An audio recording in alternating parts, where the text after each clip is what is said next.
eshigingiz shunaqa og'ir yopilayotgan bo'lsa, bizda bunga yechim bor.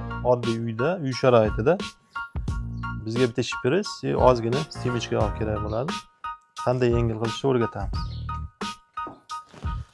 Yog'ni olamiz. Mana shu joylariga ozgina yengil qilib. Bu yog'iga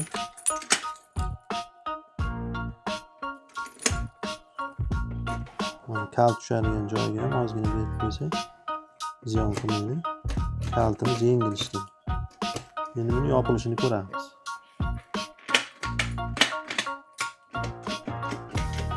Mana endi bitta barmoqda tortib yopib ko'ramiz. Hozir qanaqa o'zgarishlar bo'lganini ko'ramiz.